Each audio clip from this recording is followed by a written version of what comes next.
Let's go through it all together. Here's what we're gonna do. Here's agenda. We're gonna go through the fundamentals of jumping rope in general, and then we're gonna move on to double unders because we need to kind of check those boxes for all the foundations of jumping rope, and then get to the high skill nature of doing double unders. So we're gonna start with thing one, picking a rope. If you are just straight up working on the timing and coordination of jumping singles, starting out, I would recommend getting a heavier rope. Heavier ropes help you feel the rope. These really thin cable ropes are awesome and they're really fast, and most people use them that can do double unders because they've worked up to being able to do them. But when you're first starting out, using a heavier rope will help you feel where the rope is at and get the general timing down. Second thing is length. So when I'm doing a jump rope, here's my body position here. So I generally, when I stand on the rope with both feet, I don't want to have too much tension, or I mean too much slack on the rope when I'm standing here in general, because I want to have that clearance when I'm jumping it. As I'm jumping, I want to maintain that same position. I don't want to have a whole lot of clearance. This rope's even a hair long, so you can hear it hitting the ground. So you could say I would want that a little bit shorter, and that would make me a little more efficient because that rope is hitting the ground, it's dragging, and that's only going to like slow everything down, make it a little bit less efficient. A heavier rope will help. That's why all of our generic ropes over there are a little bit thicker, a little bit heavier. They're there by design to help you figure out the movement first before we advance to using really thin cable ropes, because they're so light, it's just hard to feel it. We're gonna start with body position. So body position that we wanna maintain when we're jumping rope is this. Elbows in, 45 degrees, wrist out just like so. As I'm doing my jumps, with jumping rope, the goal is consistency. Every single rep should look exactly the same. That is why jumping rope is a skill. You have to practice over and over and over and over and over and over and over, and then every single rep looks exactly the same. If we haven't done enough practice, then each rep is going to be different. And the more movement we have as we're jumping, the rope is moving up and down. And so your timing is going to be off because the rope's going to be hitting at a different point and you're going to catch your foot, so on and so forth. So as much as I can, I want to start here with my basic bounce. The bounce is in the balls of the feet.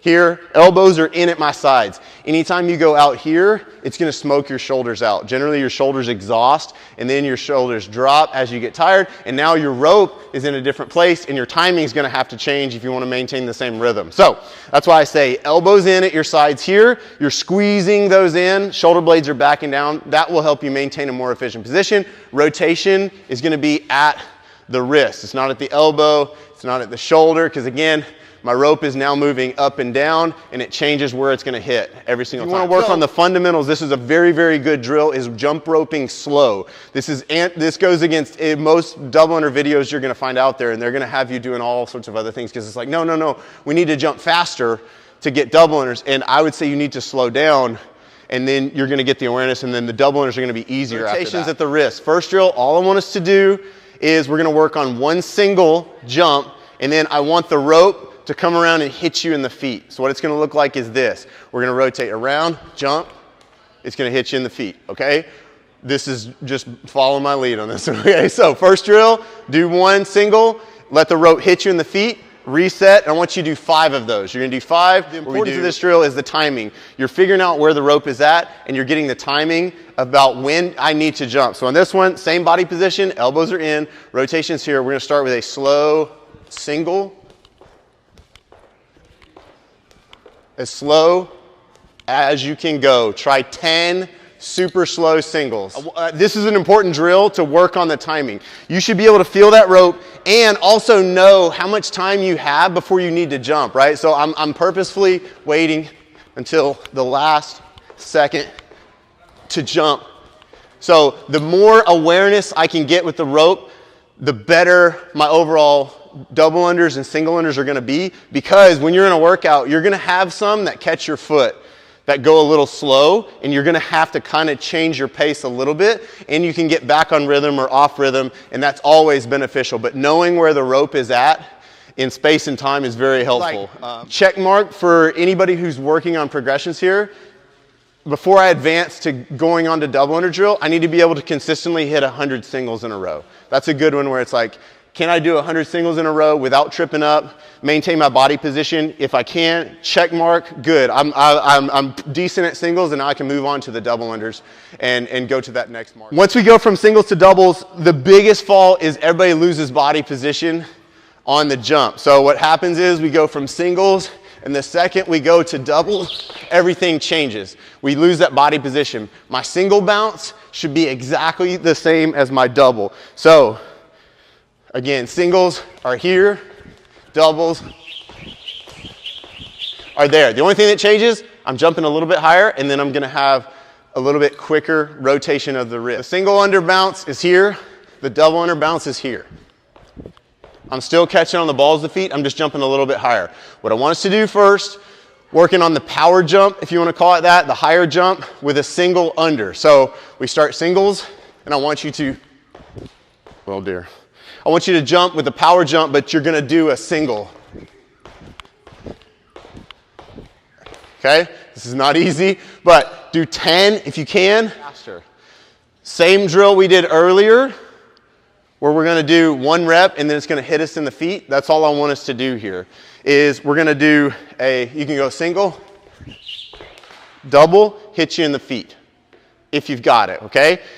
What can be helpful if you're just starting out here is start with a single, and then you're gonna power jump, and then let it hit you in the feet. We're just doing 1, reset, do 5. All right, once we can consistently do those, then I'm like, okay, I can do 1. Then we're able to advance. Let's try and do some variants to our timing. So this is where the single, double drill it comes in. Has anybody done that one before? You go single, double. The benefit of this drill is you're just working on varying your speed, which you've got to adapt and figure out like how to speed up and slow down, which is also a useful tool to have of being able to control the speed at which you do double unders. When you first start out, everybody just starts out and you're like, I don't know what I'm doing, but I'm doing double unders. I'm just spinning, and it's like I've got some and they're there. So this is a good drill. I wish somebody had taught me when I first learned, and that is like learn how to speed up and slow down and figure out like where the rope is at. So on this one, you're gonna go single, double, and then back to single, double. So we're gonna go single, double, single, double, single, double, which again is difficult, but practicing that is going to benefit you long term instead of just hammering double unders and trying to do double unders over and over and over again. This is a simple drill that you can get a lot of benefit from. Then after that, then we just advance to being able to do double. As we went through all these drills, I would put a circle around the ones you were like, oh, okay, I had difficulty with those. That's the ones I would hang out and work on. A 5-minute drill. The last thing I'll say about double unders is I am very qualified to teach this course because double unders were the one thing I had the worst time getting. I've seen a lot of people start CrossFit, and it blows my mind how quickly some people just pick up double unders. Some people just get them 2 weeks. They've got double unders and they can just do them. I could not get it. It took me, and this is, I'm not embellishing this at all, but it took me 7 months of just, I worked on double unders every single day. This was way back before I was married. I had kids. That's all my focus was just doing CrossFit. And so I worked on double unders every single day till I had shin splints, and I still was not good at them. Like 6 months later, I still couldn't do them. So I would say if you're in that boat, practice, and you've got to stay consistent with it, and it will pay off. Eventually, here was my plan of attack that helped me get it. And it's you start simple and then you build on that. So I would say, okay, before and after every workout, I'm going to do 10 double unders cumulatively. When I can consistently do that in less than 2 minutes, add to that. Then we go 20. I'm going to do 20 before and after every workout. I mean, you can do that in less than 2 minutes. You build on that. And I did that until I got to being able to do 100 before and 100 after every workout. And when you can consistently do that under 2 minutes, then it's like, okay, like you're pretty good. You're good enough to just start doing them in workouts. But that's a bit extreme. Most people pick it up way faster than that.